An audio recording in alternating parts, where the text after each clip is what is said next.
Hello everyone, welcome to my channel Shri Roy education.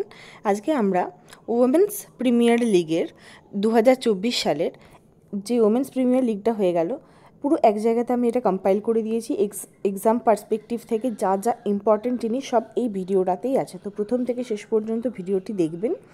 আর ভালো লাগলে like এবং শেয়ার করবেন, আর চ্যানেলটিকে সাবস্ক্রাইব করে রাখবেন। ওকে, তাহলে আমরা ফার্স্টেই কী দেখব? ফার্স্টেই হচ্ছে যে উমেন্স প্রিমিয়ার লিগ 2024-এর এটা কততম এডিশন ছিল? This is the second edition of WPL। ওকে, আর এটা কী ধরনের খেলা? T20 না মানে 50-50 খেলা? কী ধরনের খেলা? এটা হচ্ছে T20 cricket competition in India. ঠিক আছে, এটা আমাদের ভারতবর্ষে হয় T20। আর এটা অপারেটেড কে করে? BCCI এটা অপারেট করে। ওকে, আচ্ছা, নেক্সট হচ্ছে এই যে খেলাটা যে হয়ে গেল উমেন্স প্রিমিয়ার লিগ, কোন কোন স্টেডিয়ামে হয়েছে? ঠিক আছে, এটা ফার্স্ট জেনে রাখতে হবে। চিন্নাস্বামী স্টেডিয়াম, যেটা বেঙ্গালুরুতে আছে, এটা will host all games up until March 4, মানে 4 তারিখ পর্যন্ত যত খেলা হয়েছে, এমনকি প্রথম যে খেলাটা সেটাও হয়েছে কোথায়, কোন স্টেডিয়ামে হয়েছে? বেঙ্গালুরুর Chinnaswamy stadium. Okay, and after which the venue will shift to Arun Jaitley Stadium in Delhi for the remaining fixtures। ঠিক আছে, তারপরে মানে মার্চের 4 তারিখের পর থেকে যত খেলা হয়েছে সেগুলো কোন স্টেডিয়ামে হয়েছে? Arun Jaitley stadium in Delhi. তার মানে আমরা এখান থেকে বুঝতে পারছি ফাইনাল ম্যাচ যেটা হয়েছে সেটা অরুণ জেটলি স্টেডিয়ামে হয়েছে, আর যেটা প্রথম যে ম্যাচটা হয়েছিল সেটা কোন স্টেডিয়ামে হয়েছে? সেটা হচ্ছে চিন্নাস্বামী স্টেডিয়াম ব্যাঙ্গালোরে হয়েছে। ঠিক আছে, নেক্সট, এখানে কতগুলো টিম খেলেছে সেটা একটু জেনে রাখতে হবে। এখানে মোট 5টা টিম কিন্তু পার্টিসিপেট করেছিল। ঠিক আছে, সেই 5টা টিমের নাম কী কী? Mumbai Indians, Delhi Capitals, Gujarat Giants, Royal Challengers Bangalore and UP Warriors. Okay, তাহলে এই 5টা টিম কিন্তু পার্টিসিপেট করেছিল উমেন্স প্রিমিয়ার লিগে। নেক্সট, এখানকার যে ম্যাসকটটা ছিল সেটা ইম্পর্টেন্ট। ওকে, তাহলে এই BCCI, আচ্ছা, এই ফুল ফর্মটা কিন্তু আসে পরীক্ষাতে। BCCIর ফুল ফর্ম কি? Board of control for cricket in India. এর হেডকোয়ার্টার কোথায় আছে? কমেন্ট সেকশানে জানাবেন আপনারা। ঠিক আছে, আচ্ছা, BCCIর যে সেক্রেটারি আছেন তার নাম কি? জয় শাহ। এনার নামটা ইম্পর্টেন্ট, পরীক্ষায় অনেক সময় চলে আসে এগুলো। কোনো মেন যে অর্গানাইজেশন আছে তার হেডের নাম কি, তার হেডকোয়ার্টার কোথায় আছে, কত সালে এস্টাবলিশড হয়েছে, এগুলো সব কিন্তু ইম্পর্টেন্ট, স্ট্যাটিস্টিকের মধ্যে পড়ে। এগুলো কিন্তু কমেন্ট সেকশানে জানাবেন। Unveiled the official mascot of the Women's Premier League. ঠিক আছে, তাহলে জয় শাহ, যিনি BCCIর সেক্রেটারি, উনি এই অফিসিয়াল ম্যাসকটটাকে কী করেছে? আনভিল করেছেন। ঠিক আছে, এই ম্যাসকটের নামটা কি? ম্যাসকটটা হচ্ছে নাম হচ্ছে শক্তি, মনে রাখতে হবে। WPL এর ম্যাসকটের নাম হচ্ছে শক্তি। রিজেম্বলস আর টাইগ্রেস ডনিং আ ব্লু জার্সি। দেখতেই পাচ্ছি একটা টাইগ্রেসের ছবি, বাঘিনীর ছবি, ব্লু জার্সি পরা। ঠিক আছে, তাহলে এইটা হয়ে গেল কি? ম্যাসকট।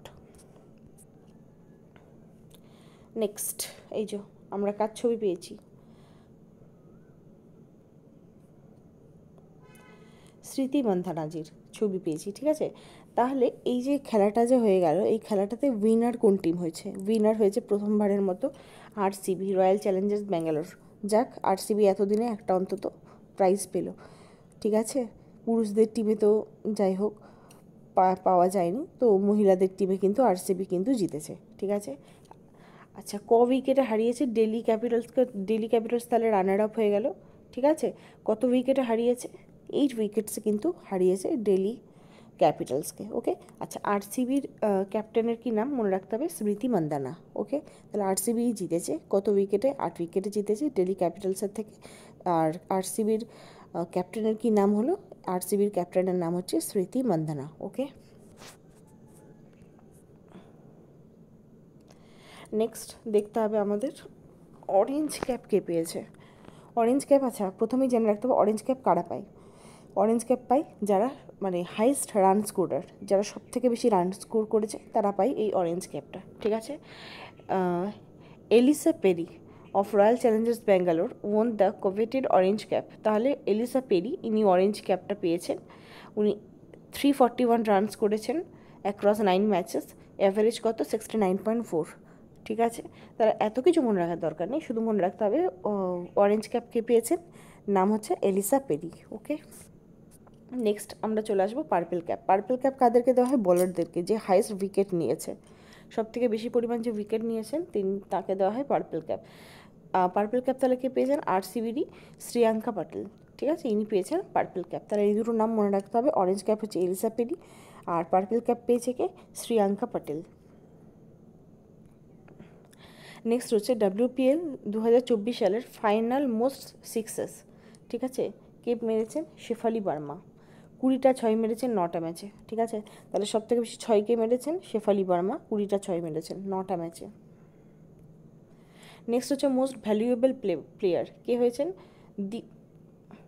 দীপ্তি বার্মা, উনি পেয়েছেন কিন্তু most valuable player. All round performance করেছেন উনি, 295 রানস করেছেন অ্যাট অ্যান এভারেজ অফ 98.33, আবার 10টা উইকেটও নিয়েছেন অ্যাট অ্যান এভারেজ অফ 21.70, ঠিক আছে।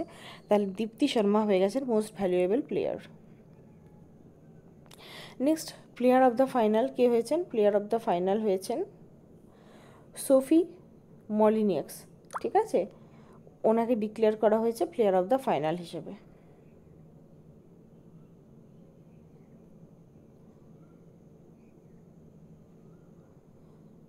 নেক্সট হচ্ছে প্রাইজ মানি কে কত পেয়েছে। প্রাইজ মানি হচ্ছে উইনার যে হয়েছে, যেমন আরসিবি টিমটা উইনার হয়েছে, মোট পেয়েছে কিন্তু 1 মিনিট,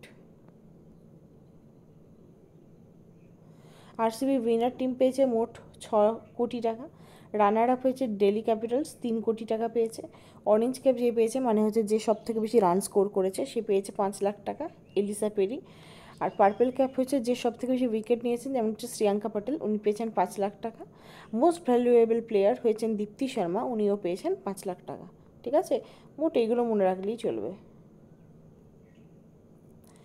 এবার আমাদেরকে দেখতে হবে যে এই যে 5টা টিম হলো, এই 5টা টিমের মেন কি ওনার কারা কারা। মুম্বাই ইন্ডিয়ান্স সবাই জানি, রিলায়েন্স ইন্ডাস্ট্রিজ মুম্বাই আছে, ঠিক আছে। দিল্লি ক্যাপিটালস হচ্ছে JSWGMR ওনার, আর দিল্লিতে আছে। গুজরাট জায়েন্টস হচ্ছে আডানি গ্রুপের, ঠিক আছে, আহমেদাবাদে আছে। রয়্যাল চ্যালেঞ্জার্স ব্যাঙ্গালোর, এটা ইম্পর্ট্যান্ট হয়ে যায় যেহেতু এবারে জিতেছে। ডিয়াগিও, ঠিক আছে, বেঙ্গালুরুতে আছে। আর ইউপি ওয়ারিয়ার্স হচ্ছে কেপটি গ্লোবাল, লখনৌতে আছে, ঠিক আছে। তাহলে এই ছিল হচ্ছে WPL সংক্রান্ত যা যা পরীক্ষায় আসার যা যা জিনিস সমস্ত কিছু এই ভিডিওটাতে আমি করে দিয়েছি, এর থেকে বাইরে কোনো কিছু আর আসার নেই, ঠিক আছে। তো আমি এক জায়গাতে এটা কম্পাইল করে দিয়েছি।